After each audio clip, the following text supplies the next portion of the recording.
Bonjour à tous, moi c'est Manu de la chaîne Tout faire soi-même. Pour ceux qui nous découvrent, j'ai déjà fabriqué plusieurs chauffe-eau pour monter la température de la piscine. On a fait plusieurs versions, on s'est arrêté au V5. C'était le dernier, on avait essayé de faire un chauffe-eau qui fonctionnait au gaz. Ça n'a pas été un grand succès et je me suis dit on va pas s'arrêter là. On va se faire une dernière version.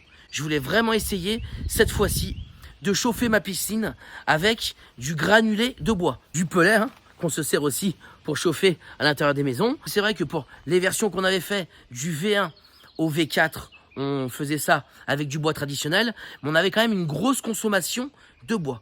Et je me suis dit, peut-être qu'avec du pellet, on pourrait réduire un maximum cette consommation, mais restituer un maximum de chaleur dans la piscine. Les versions les plus performantes qu'on a fabriquées au bois traditionnel, c'était le V3 et le V4, mais on avait quand même quelque chose d'encombrant et de difficilement déplaçable.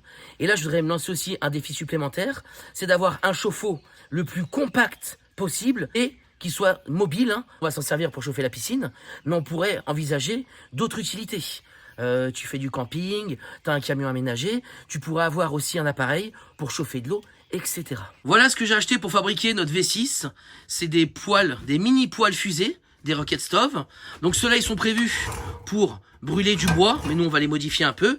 Et j'ai pris un grand contenant, cette fois-ci, j'ai pris une poubelle. Pour ceux qui avaient vu les précédentes vidéos, vous avez déjà une idée du montage qu'on va pouvoir réaliser pour faire fonctionner ce circuit. Pour tous les autres, je vous mets les vidéos en fiche pour que vous puissiez les découvrir. On va se faire le montage en vitesse rapide, en time-lapse. Je te montrerai quand même chaque élément au fur et à mesure. On va retrouver du cuivre, on va retrouver des raccords de plomberie, des raccords de jardin, les poêles fusées, rocket stove et la poubelle. J'ai tout pris sur Amazon, tu vois, ça ressemble à ça. Je t'ai mis les liens en description si tu veux aller jeter un coup d'œil. Ça, c'est un tuyau de cuivre recuit, 14 de diamètre, 5 mètres linéaires. J'ai récupéré une ancienne chute que j'avais quand on avait fait dans la gazinière. On va le recouper et on va bien poncer les extrémités pour pouvoir les raccorder. On utilise des raccords bicônes en 14. Donc tu as une bague et un collier. Une fois qu'ils sont embutés, tu viens les serrer à fond avec une clé.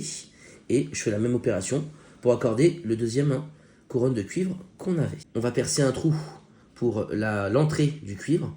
Donc après le but c'est de rentrer la couronne en entière. Moi j'avais pris une poubelle de diamètre 42 et le cuivre il fait 41,5 la couronne. Donc ça rentre délicatement jusqu'au bas. On s'est fait une entrée et là on va couper la sortie du cuivre. Donc notre cuve elle est prête, entrée-sortie. Après on aura le chapeau par-dessus où il faudra qu'on fasse la cheminée. On va tracer nos rocket stove. L'idée c'est qu'on va les emboîter à l'intérieur. Là je vérifie bien que je coupe pas les cuivres quand je vais couper. On va pas enlever le carré en entier. Tu me laisses la languette. Tu verras après pourquoi, tu vois. On laisse bien la languette sortir. Ce qu'on va faire, c'est qu'on va l'emboîter à l'intérieur et il va nous servir de pied, de jambage. Là, je retors un peu le cuivre, comme c'est du recuit, ça se tord à la main. Et tu vois, pour le deuxième, je le mets en face, parallèle pile poil. Comme ça, on aura deux pieds et ça se tiendra bien debout.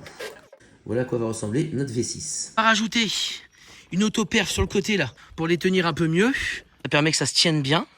Et tu vois, à l'intérieur, on a le système qui est prêt.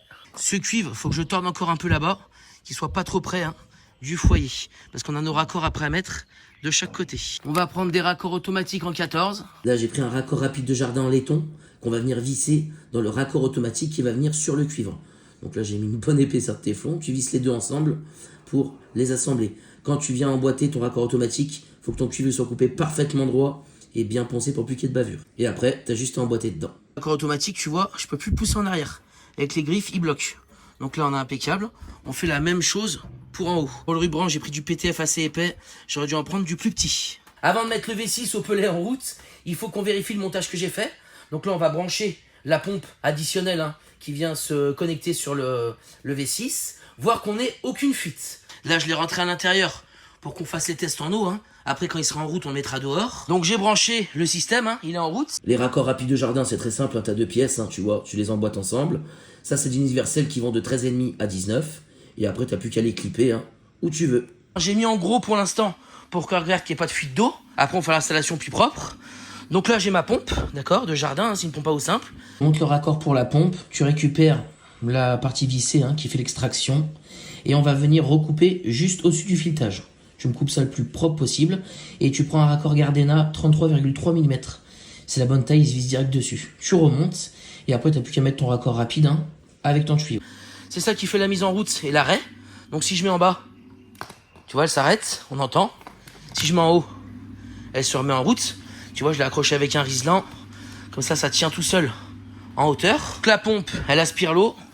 Ça part dans le premier tuyau. Ça va en bas. Ça va remonter dans les cuivres. Et après, ça ressort dans le deuxième tuyau, qui est juste ici. Et là, si on regarde, tu vois, on a bien l'eau qui sort. Elle sort pas trop fort. C'est ce que je voulais pour qu'elle reste assez longtemps dans le chauffe-eau. Maintenant, ce qu'il faut qu'on regarde, c'est qu'on ait zéro fuite à l'intérieur. Et là, tu vois, on est pas mal, hein. Corps automatique ici.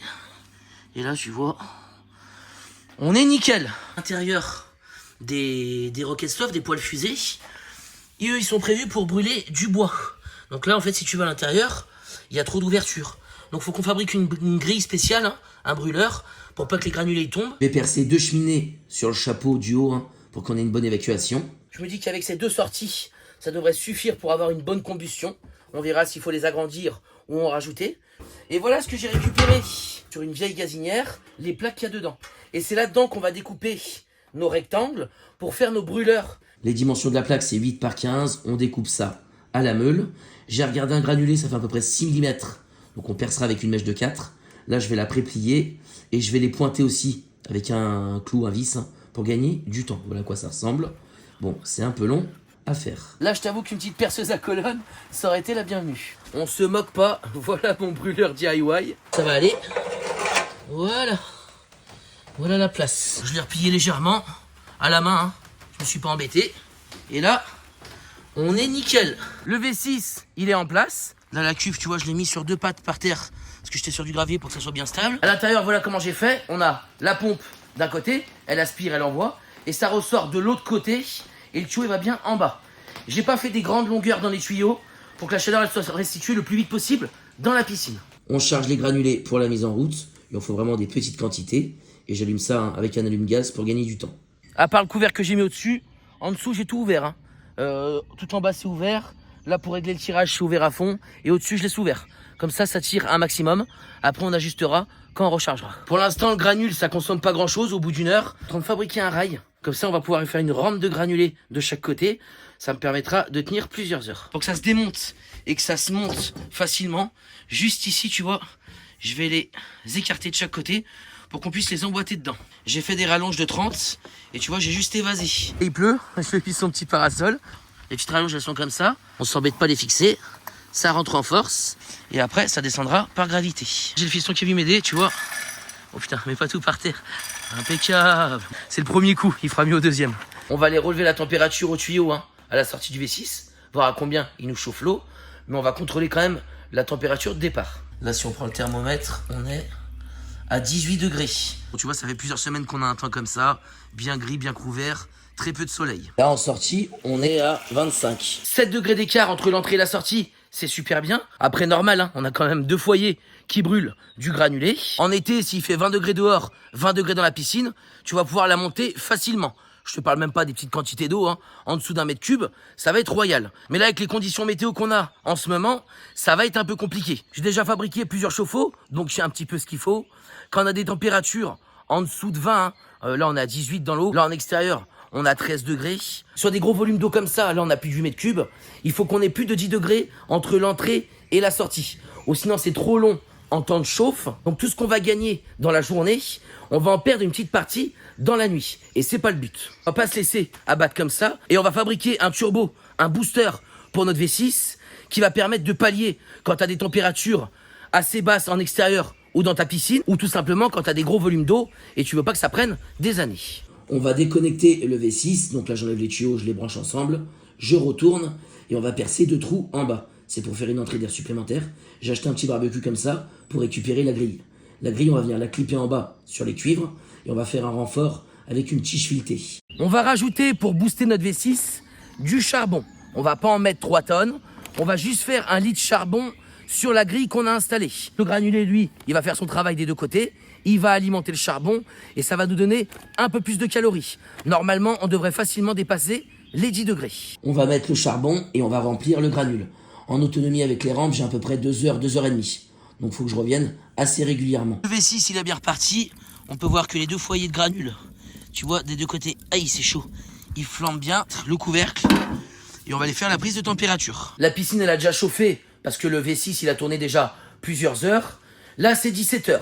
17h, température départ 19,9 avec le lit de charbon. On remettra quand le charbon sera épuisé, mais ça va tenir à mon avis 3-4 heures facile et on remettra du granulé tant qu'il en a besoin. On va laisser chauffer pendant 4 heures et on reviendra faire un relevé. Le granule, tu vois, il se consomme super bien. Les deux foyers, hein, c'est pareil. C'est 21h, on va aller faire le relevé dans la piscine. J'ai rempli le granulé. J'ai remis un petit fond, hop, de charbon. 4 heures après, la piscine, elle est à 21,6. C'est pas mal, parce que là, on a la journée qui tombe et ça commence à se refroidir dehors. Hier soir, après 21h, j'ai laissé le V6 tourner. Hein. J'y suis pas retourné de la nuit. Là, ce matin, à 7h30, j'ai coupé la pompe. Le V6, il a dû tourner à peu près jusqu'à minuit. Et après, de minuit à 7h30, la pompe, elle a continué à tourner, je pense, sans être chauffée. Pris encore des dixièmes de degrés et on n'était pas descendu en température. Donc ça, impeccable, parce que vu la nuit qu'on a eue, je crois qu'on est descendu à 8 degrés cette nuit. C'est royal. J'aurais dû arrêter la pompe vers minuit 1h quand le V6, il tournait plus. Ça nous aurait permis de ne pas perdre trop de degrés. Si on regarde le relevé de la sonde à minuit, on a fait un pic quasiment à 23 degrés. Et après, tu vois, de minuit à 8h, on a perdu quasiment plus de 2 degrés. Ce matin, on va lui remettre un coup de chauffe pendant quelques heures.